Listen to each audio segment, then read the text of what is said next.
This is the only HTML course you will ever need in 2026. In the next hour, you will learn HTML the right way, with diagrams, live coding, and a real project you build yourself from the very first minute. First, let's understand what HTML is. HTML stands for Hypertext Markup Language. HTML is the standard language used to create web pages. Every piece of content you see in a web browser, headings, paragraphs, images, exists because of HTML. To understand what HTML content looks like, consider a real-world analogy. Think of a human skeleton. No skin, no organs, just the underlying structure. That is exactly what a web page looks like when it is built with HTML alone. CSS then polishes that structure by adding colors, fonts, and precise positioning. In our analogy, CSS would be adding skin and organs to the skeleton. When we want to add interactivity to a web page, we use JavaScript. For example, JavaScript handles what happens when a button is clicked. In our analogy, JavaScript represents the human brain because it controls behavior and functionality. Now let's move to the code. Since we need somewhere to write HTML, we will use VS Code. First, open a browser and search for VS Code Download. Several results will appear. Click the top link that reads Download Visual Studio Code. VS Code is open source and completely free to use. You will then see download options for Windows, Linux, and Mac. Since I am on Windows, I will select the Windows download. Choose the option that matches your operating system. Click the download button, choose where to save the file, and the download will begin. I have already downloaded it, but the process is exactly as shown. Once downloaded, installation is straightforward. Simply follow the prompts and click Next until it completes. After installation, there are two ways to open VS Code. The first way is to right-click inside any folder and select Open with Code. The second way is through the command line. Click on the folder path at the top of your file explorer, type SEMD, and press Enter. In the command prompt that opens, type code, followed by a space and a dot, then press Enter. That dot tells VS Code to open in the current folder. Both methods open VS Code. Use whichever feels most comfortable. If you are new to coding, VS Code may look unfamiliar at first, so let me walk you through the interface. The first icon in the left sidebar is the Explorer. Clicking it reveals the folder you have opened, along with all its files and subfolders. The second icon is Search, which lets you find content across your project files.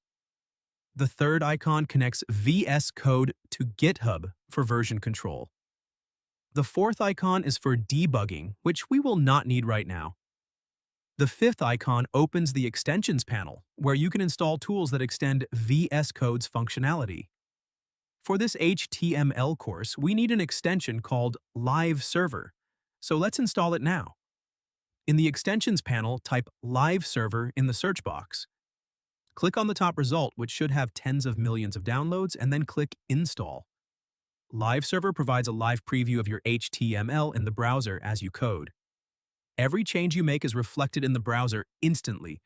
No manual refresh required. It runs on a local address, meaning it is only accessible on your own machine during development. It is a development tool, not a production server. Once Live Server is installed, you will notice a Go Live button at the very bottom of the VS Code window. We will use that button once we have written some content in our HTML file. Now, when you hover over your project folder in the Explorer panel, 4 icons appear. The first icon creates a new file, the second creates a new folder, the third refreshes the Explorer view, the fourth collapses all expanded folders, which is useful when your project grows large. Click the first icon to create a new file and name it index.html. There are a few important rules to follow here. The name index is required for your first file because web servers look for a file named index when loading a site. Using any other name for the entry file will cause an error. For any additional files you create, you can choose any name you like. After the file name, add a dot followed by the file extension. Since we are writing HTML, the extension is HTML. For CSS files, the extension is CSS. For JavaScript, it is JS. For React components, it is JSX. Type index.html and press Enter. The file opens automatically in the editor, and it is currently empty. Now we will write the foundational HTML document structure. The very first thing we type is doc. VS Code will immediately suggest the DOCTYPE declaration. Press Enter to accept it. This inserts the doctype declaration at the top of our file. This is not an HTML tag. It is a document type declaration. It tells the browser that this file contains HTML and instructs it to follow modern HTML rules. Without it, the browser may fall back to a legacy rendering mode. On the second line, we write the opening HTML tag. Inside this tag, we add the lang attribute and set its value to EN for English. This tells both the browser and search engines what language the page content is written in. When we type the closing angle bracket, VS Code automatically generates the closing HTML tag. All of our HTML code will be written inside this root HTML element. You can also set the language to Urdu, French, Spanish, or any other language, but we will use English as it is universally understood. HTML has two main structural parts, the head and the body. The head section contains information that is not directly visible on the web page. This includes the page title, links to CSS style sheets, and JavaScript files. Inside the HTML element, type head and press Enter to accept the suggestion. Both the opening and closing tags are generated automatically. Then type body on the next line and do the same. Inside the head, we add a meta tag with the charset attribute set to UTF-8. Let's understand what this does. Computers store text as numbers. The letter A, for example, is represented internally as a numeric value. Character encoding is the system that maps those numbers back to readable characters. UTF-8 is a character encoding standard that supports virtually every language, including English, Urdu, Arabic, Chinese, and even emojis and special symbols. Without it, certain characters may render as garbled or unreadable text. This is why including the charset meta tag is essential. The next meta tag sets the viewport. This is the most important tag for responsive web design. The viewport is the visible area of a web page on a given device. Different devices have different screen widths. A desktop might be 1,920 pixels wide, a tablet around 768, and a phone around 375. The width property set to device width instructs the browser to match the page width to the screen width of the device being used. This is what makes your page adapt correctly to different screen sizes. The initial scale property controls the zoom level when the page first loads. A value of 1.0 means the page loads at 100% zoom, the default setting it to 1.5 would zoom in, and 0.5 would zoom out. You will explore responsive design in much greater depth when you reach the CSS course. Below the viewport meta tag, we add the title tag. The title tag controls the text that appears on the Browser tab. By default, it contains the word document. Now let's click Go Live at the bottom of VS Code to open our live preview in the browser.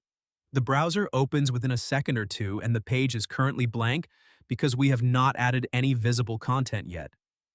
Look at the address bar, Seward. It shows a local address confirming the file is running on your machine. Notice the Browser tab displays the word document exactly as we defined in the title tag. If we change document to portal, the tab updates immediately in the browser. This is live server in action. Changes are reflected in real time. By default, VS Code requires you to press Ctrl+S to save your file. If you prefer automatic saving, click the three-dot menu at the top, go to File and enable Autosave with Autosave turned on. Every change is saved the moment you make it. I have Autosave enabled and I recommend you do the same. As mentioned earlier, anything written inside the body tag is displayed in the browser. For example, if we type hello inside the body, it appears on the page immediately. If we change that to welcome, the page updates right away. This is how Live Server works. It delivers a live, real-time preview as you write your code. I hope you now have a solid understanding of the HTML document structure. I have walked through each part carefully, line by line, and I am confident these concepts will stay with you as we move forward. Our very first major topic, and one of the most important in HTML, is Semantic HTML. Semantic HTML means using HTML elements that clearly describe the meaning of the content they contain. Before we go further, let's clarify three terms that are often confused in HTML: tags, attributes, and elements. HTML tags are keywords that tell the browser how to display a piece of content. Tags come in two forms, opening and closing, like the paragraph tag, or self-closing, like the image and line break tags. HTML attributes provide additional configuration or information for a tag. For example, the anchor tag uses the href attribute to define a link destination, and the image tag uses the src attribute to specify the image source. An HTML element refers to the complete unit: the opening tag, the content inside it, and the closing tag all together. With that clarified, semantic HTML is the practice of choosing tags that match the purpose of the content they wrap. Using the correct semantic tag makes your code easier to read, improves accessibility for screen readers, and has a positive impact on SEO. The standard semantic HTML layout is built from 7 core elements: header, nav, main, section, article, aside, and footer. There are others, such as fig caption, but these 7 account for the vast majority of real-world usage. Let's go through each one. The header element contains introductory content at the top of a page or section. On a typical website, this means the logo, the site title, the search bar, and the navigation menu. For example, a header might contain an H1 element with the site name, followed by a nav element with links to home, about, and contact. This is the correct way to structure top-level introductory content. It belongs in the header, not in a generic div. The nav element is specifically for navigation links. Inside a nav, you place anchor tags that link to different pages or sections of the site. Keep in mind that not every link on a page belongs inside a nav. It is reserved for primary navigation menus. The main element contains the primary content of the page. It is unique. There should only be one main element per page. This is where your hero content, article body, or core page content lives. The section element is used to group related content together. For example, a web page might have a home section, an about section, and a contact section, each wrapped in its own section tag. The article element represents self-contained content that could stand alone, such as a blog post, a news article, or a forum thread. The aside element holds content that is related to, but separate from, the main content. The footer element appears at the very bottom of the page. It typically contains copyright information, privacy policy links, social media links, and contact details. On every website you visit, the footer is always at the bottom, and your HTML should reflect that same structure. So to summarize the overall layout, a page begins with the header, transitions into the main content area, and ends with the footer. Semantic HTML ensures that each piece of content is placed in the element that best describes its role on the page. If you look at this layout diagram, you can see the header at the top with the logo and nav links, the main content in the center with headings and paragraphs, and the footer at the bottom with supplementary information. There is one more important element we need to cover: the div. Think of a div as a generic container. It has no semantic meaning on its own. We use a div when we need to group or wrap elements for styling or layout purposes, and none of the semantic elements, main, section, aside, nav, appropriately describe that group. Because web pages often have deeply nested content, the div becomes an essential tool for structuring and styling without misusing semantic tags. Our next topic is typography and text tags. Typography in HTML refers to how text is structured and displayed on a web page. HTML provides heading tags from H1 through H6. The H1 tag produces the largest heading, and the size decreases with each step down, with H6 being the smallest. In practice, H1 and H2 are used most frequently. H3 through H6 are used sparingly. The second text tag is the paragraph tag, written as P. Use the paragraph tag whenever you have a block of descriptive or body text. Next is the strong tag, which renders text in bold. For example, if a sentence inside a paragraph contains a word you want to emphasize visually, wrap it in strong and it will appear bold, making it stand out immediately. Then we have the EM tag, which stands for emphasis and renders text in italics. For instance, wrapping a phrase in EM makes it appear in italic style, which adds a layer of emphasis to the surrounding text. Finally, we have the small tag, which renders text at a reduced size. It is used less frequently, so we will not spend much time on it here. We have covered a lot of theory. Now let's put it into practice so these concepts become concrete. Open VS Code and let's start writing. The first semantic tag we will write is section. Recall that a section groups related content together. That is exactly what we are creating here. Inside the section, we will add a header because we are starting with introductory content. Inside the header, we need a heading. And since this is the primary heading on the page, we use the H1 tag. Type H1 and press Enter. VS Code generates both the opening and closing tags. Inside the H1, type Student Registration. As soon as the text is entered, the live preview on the right updates immediately, displaying Student Registration in large heading text. Next, we need some descriptive text below the heading. For body text, we use the paragraph tag. Type P, press Enter to accept the suggestion, and inside it write, fill in your information below. The paragraph text appears in the browser as expected. You may notice that extra spaces added between words in the code do not appear in the browser. This is a fundamental rule in HTML. The browser ignores additional whitespace in your markup. There is a way to insert non-breaking spaces using a special character entity, but that is a separate topic we will revisit at the end. What you can see clearly now is how semantic structure works. Section wraps the content block, header holds the introductory information, H1 provides the main title, and the paragraph delivers the supporting text. I hope this gives you a clear and practical understanding of semantic HTML, typography, and text tags. One important note: I cannot demonstrate every possible property in a single session, so I encourage you to practice on your own. In the lessons ahead, we will focus on the properties and elements that are most relevant to our project. Our next topic is images and media. An image makes a web page visually appealing and helps the user understand the content at a glance. To display an image on a web page, we use the image tag. Inside the image tag, we have several attributes. The first is the src attribute, which stands for source.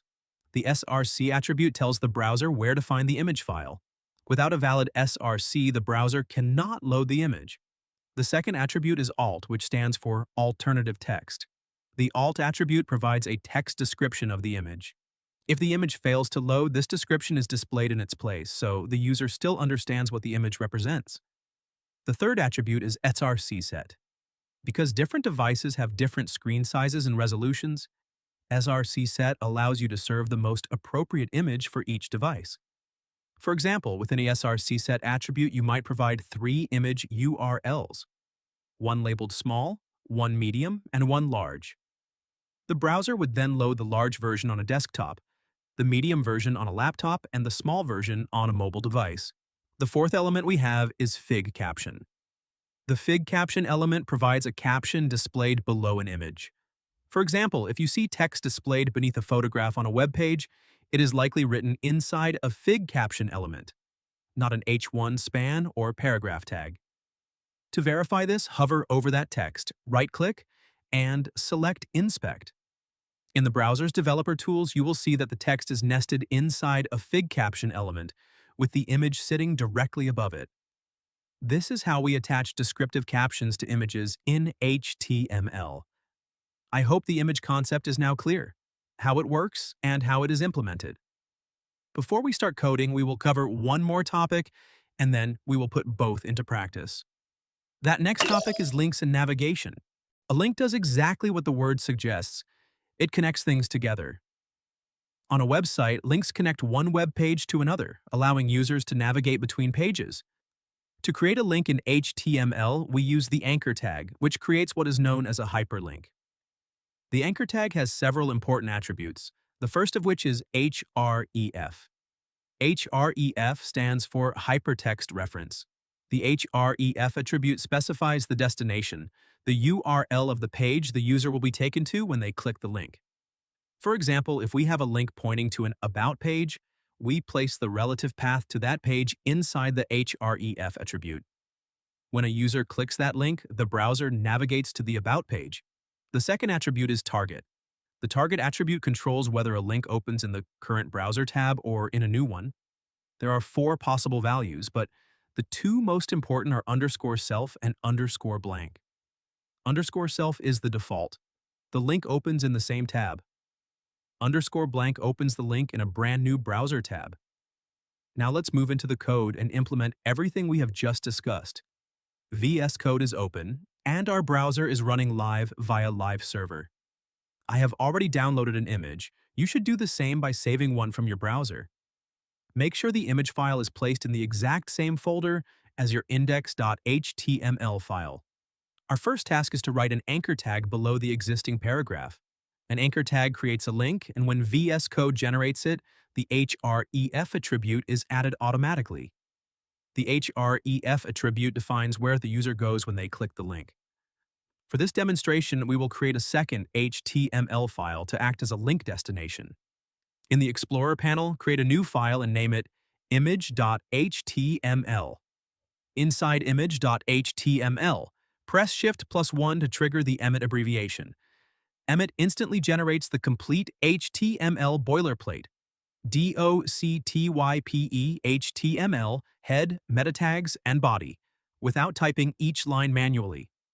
Accept the suggestion by pressing Enter, and the full document structure is created. Inside the h1 tag in this file, type not found. This is just a placeholder for demonstration purposes.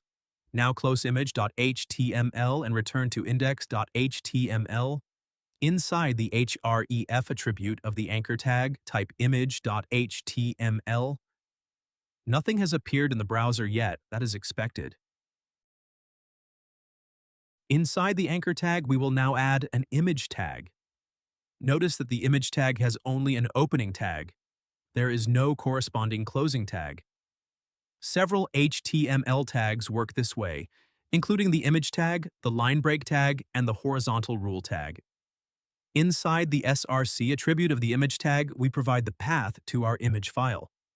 Since the image is in the same folder, we can type the file name and its extension directly. Alternatively, right-click the image file in the Explorer panel, select Copy Relative Path, and paste it into the src attribute. Our image now appears in the browser, but the width and height are quite large.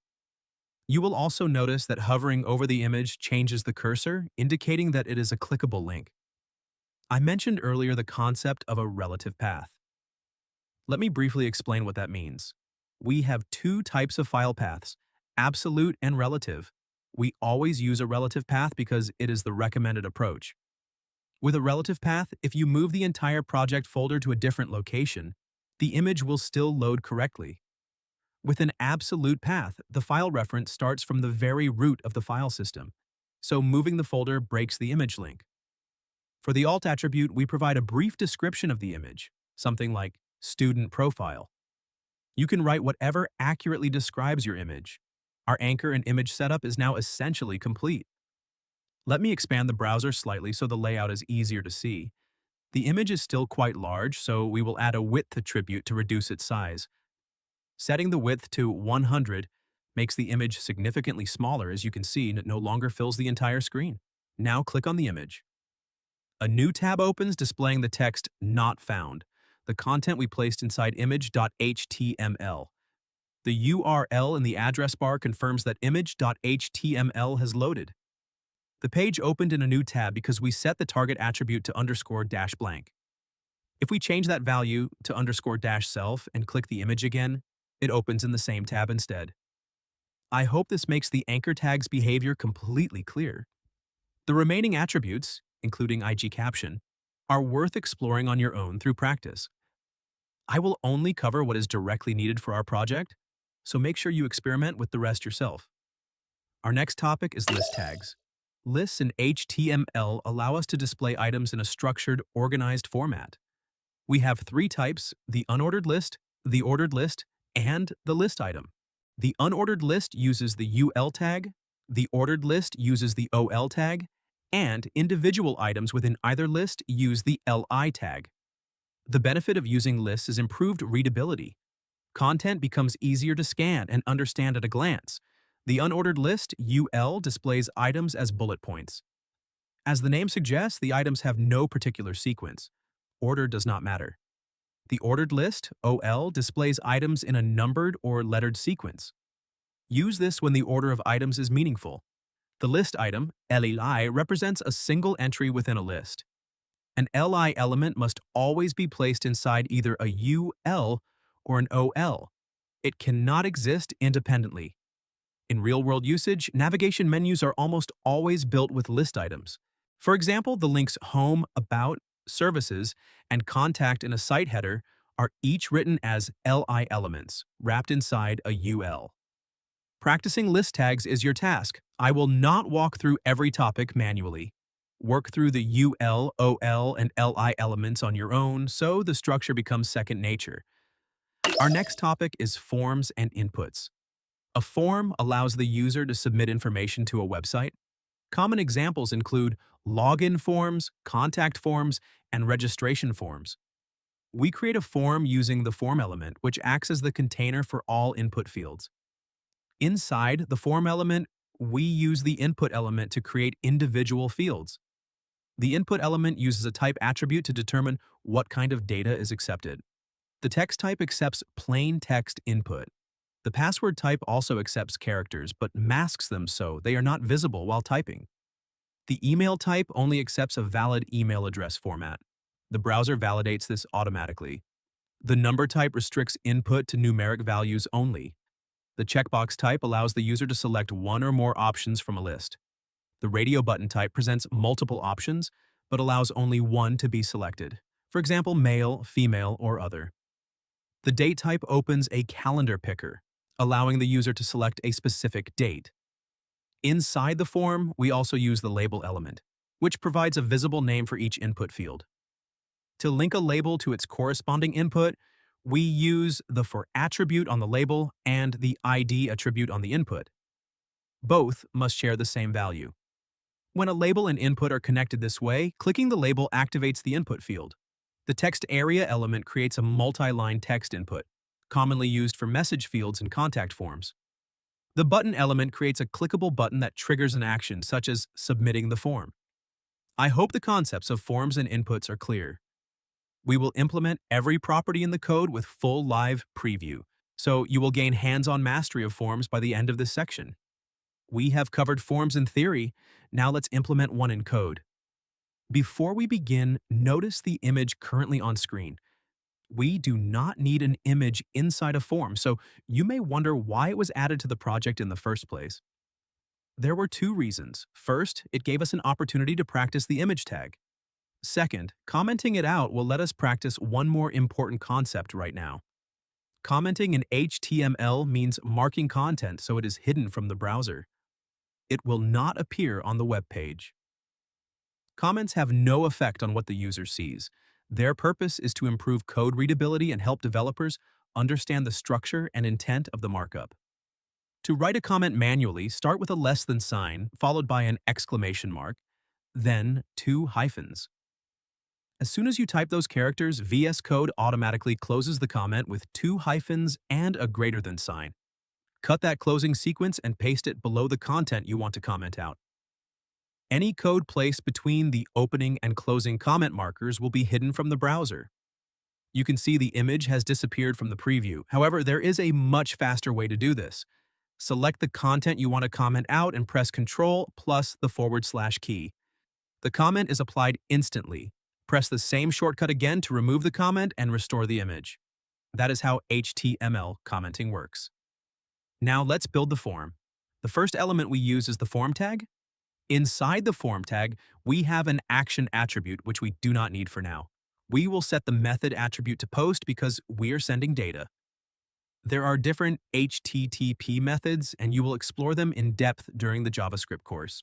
For now, simply understand that post is used to send data to a server. Inside the form, we create a div to act as a container for the first input group. Inside the div, we add a label element. In the labels for attribute, we write name because this field will be used for the user's name. When the user clicks on the label, the corresponding input field will be focused automatically. The visible text inside the label will be full name. After the label, we add an input element. Its type is set to text because a name is always plain text. The name attribute is set to name. We also add a placeholder attribute with the text "Enter your full name." A placeholder provides a hint inside the input field, telling the user what to type. As soon as the user begins typing, the placeholder text disappears. Finally, we add the required attribute. The required attribute makes this field mandatory. The form cannot be submitted until it is filled in. The full name section is now complete. After closing the div, we add a line break to create vertical spacing. Then we open a new div for the next field. This div follows the same structure as before, but with different content. We add a label, and in its for attribute, we write email. The visible label text is email address. Next, we add an input with its type set to email.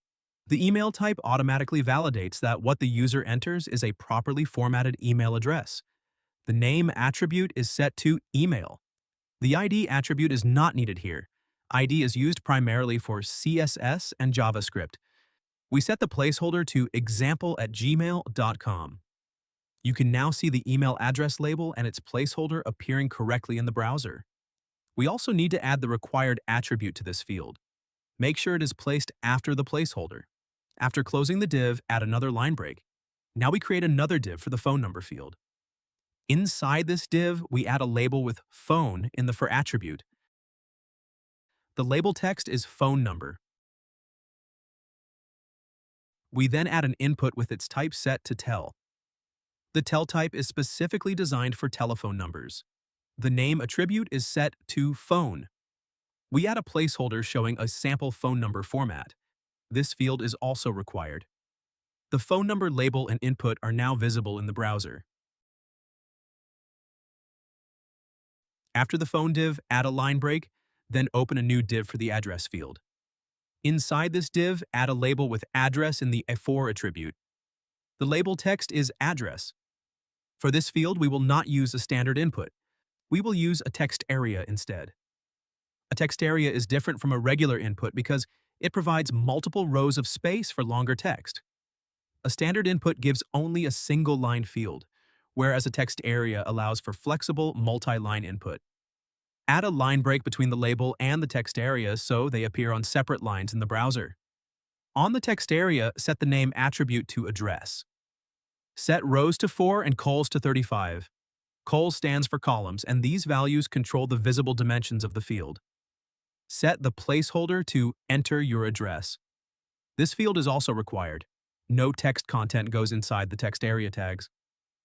After closing the div, add another line break. Next, we add a field set element. We use a field set when grouping related options together, such as radio buttons. Inside the field set, we add a legend element with the text gender. Using a field set and legend is the semantically correct and professional way to group form controls. You can see gender now appears inside the field set in the browser. Inside the field set, add an input with its type set to radio. Set the name attribute to gender and the value to male. After this input, add a label with male in the for attribute and male as the visible text. The male option now appears in the browser. Now add a second radio input with the same name gender and the value set to female. Add a corresponding label with female in the for attribute and female as the visible text. The female option now appears alongside male in the browser. When you click male, it becomes selected, and female is deselected, and vice versa. This behavior is controlled by the shared name attribute. Because both radio inputs share the same name, the browser treats them as a group and ensures only one can be selected at a time. The form is nearly complete. We just need to add the buttons. We will create 2 buttons, one to submit the form and one to reset it. After the field set, add a line break. Then create a button element with its type set to submit.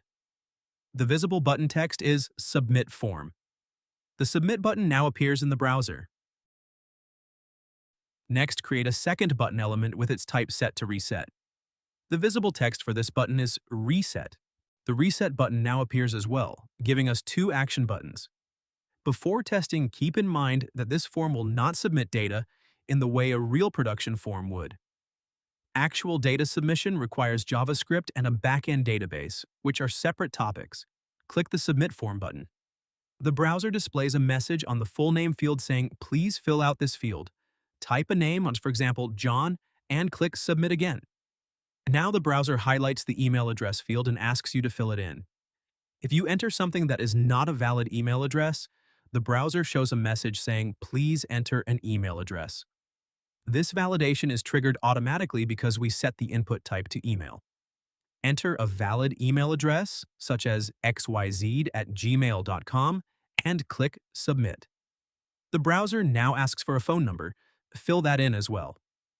Click Submit again, and the browser prompts you to fill in the address field. Enter an address, for example, New York, and make sure a gender option is selected.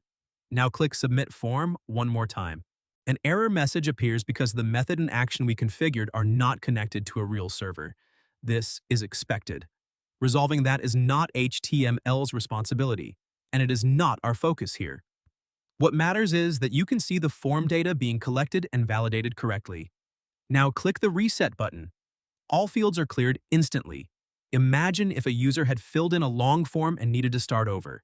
Manually deleting each field would be tedious. The Reset button clears everything in a single click. I hope you enjoyed this section and now have a solid, practical understanding of HTML forms. Our next topic is inline elements and block-level elements. An inline element only takes up as much width as its content requires. It does not start on a new line. Common inline elements in HTML include the span tag, the anchor tag, the strong tag, and the image tag. For example, suppose we have a paragraph containing the text, "This is red text," where the word red is wrapped in a span tag. In the browser, the entire phrase appears on a single continuous line. If the span tag behaved differently, the word red would have started on a new line, but it does no because span is an inline element.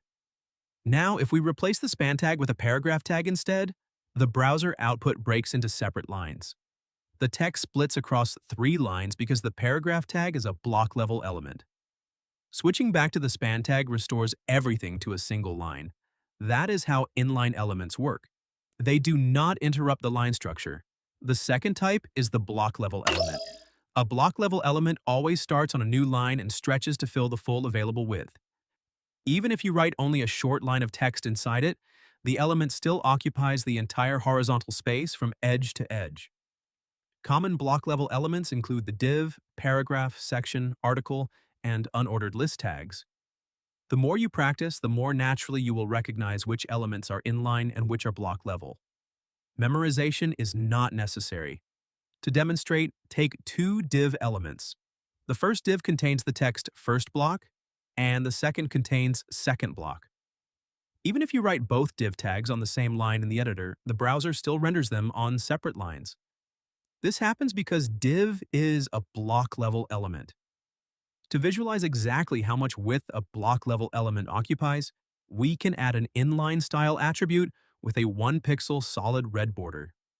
Do not worry about the styling syntax for now. We are just using it to make the layout visible. Look at the browser output. The red border confirms that the element has stretched all the way across the full width of the page. Even at full screen width, the block-level element does not shrink to fit the text. It expands to fill the entire line. Now compare that to a span tag. If we create a span containing the word "this" and apply a 1-pixel solid purple border, the result is very different. The purple border wraps tightly around just the word "this," only as wide as the content itself. The difference between inline and block-level elements should now be completely clear. One final point. The span tag is best suited for small, inline pieces of text, while the paragraph tag is the right choice for larger blocks of text content. Our next topic is HTML entities. HTML entities are special codes used to display reserved characters or symbols on a web page. These include symbols that would otherwise be interpreted as code by the browser. Let's look at a practical example. Create an H2 tag and inside it, type the text, "Copyright 2026." In the browser preview, copyright 2026 appears as expected. Now suppose we want to add extra space between the word copyright and the year 2026. We can do this using an HTML entity for a non-breaking space, written as ampersand NSBP semicolon. When this entity is added, a visible gap appears in the output. Adding it a second time increases the gap further. Adding it a third time widens the space even more. You might wonder, can't we just press the spacebar multiple times to achieve the same result? If you try pressing the spacebar repeatedly inside VS Code, the browser will ignore all those extra spaces. The browser automatically collapses multiple consecutive whitespace characters into a single space. This is why HTML entities exist. They allow you to force specific characters and spacing that the browser would otherwise ignore. Another common use case is displaying symbols. For example, to show the copyright symbol, we use the entity written as ampersand, copy, semicolon. In the browser, the formal copyright symbol now appears alongside the text.